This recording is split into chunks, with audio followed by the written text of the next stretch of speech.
Unfortunately, Jim is no longer going to be the nominee. We'll have to go back to the drawing board.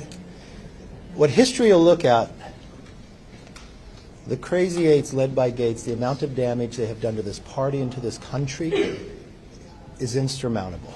I've never seen this amount of damage done to just a few people for their own personalities, for their own fear of what's going through. And really, it's astonishing to me. And we are in a very bad position as a party, one that has won the majority, one that America has entrusted us with, that a simple 8 people have put us in this place. On a very serious note, this is talking about the person third in line to the presidency. And the furthest step anybody takes is from the front row to the podium. A lot of people here that might put their name in might not have the knowledge of what it takes in others. So I hope we had some other people up for the job. They both could have done the job. I'm concerned about where we go from here. Looks like Kevin McCarthy has decided to stop blaming Democrats for his ouster and publicly focus his anger on Matt Gaetz.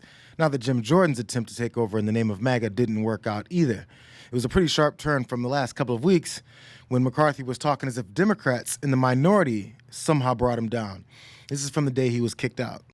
I think today was a political decision by the Democrats. And I think the things they have done in the past hurt the institution. When they just started removing people from committee, and they just started doing the other things. And my fear is the institution fell today. Because you can't do the job if 8 people, you have 94% of, or 96% of your entire conference, but 8 people can partner with the whole other side. You need 218.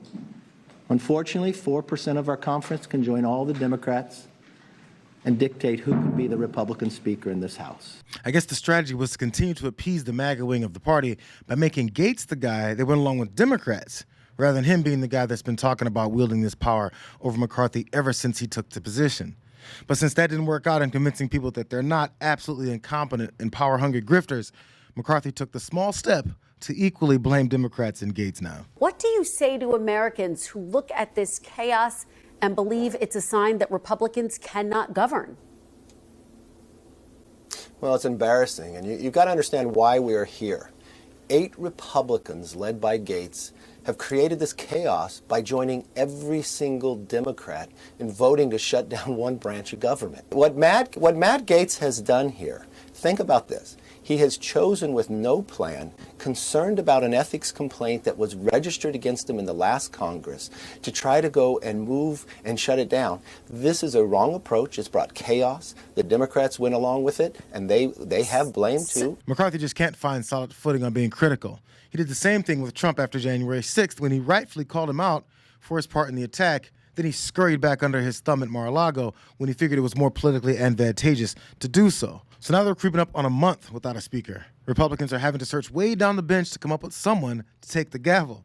And here's the list that they're looking at, according to Representative Elise Stefanik. Jack Bergman, Byron Donalds, Tom Emmer, Kevin Hearn, Mike Johnson, Dan Muser, Gary Palmer, Austin Scott, and Pete Sessions. But in true MAGA Republican fashion, as Representative Bill Pascrell pointed out, 7 of these 9 Republicans voted to overturn the 2020 election results, just hours after MAGA's attacked on the Capitol. And although Stefanik's list left a couple names off there simply considering the run, Representatives Tom Emmer and Austin Scott did vote to certify the presidential election. Good job.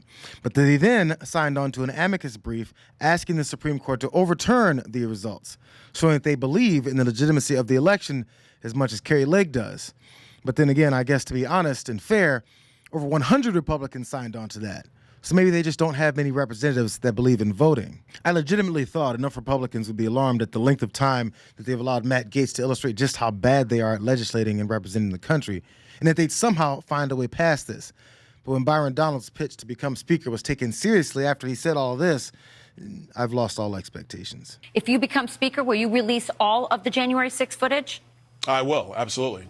Okay, great. I guess you have to go with the Tucker Carlson Fox News promises when the enthusiasm from your fellow Republicans sounded like this back in January. And we can also make history today by making the first... Will the House be in order? By electing the first black Republican Speaker of the House. Yes, thank you. I'm thinking that the embarrassment really isn't getting to Republicans because their standard for excellence was summed up perfectly by one of their leaders, Representative Lauren Boebert. There are 224 alpha males and alpha females who are here in the Republican Party. We are here because we convinced hundreds of thousands of people that we are leaders.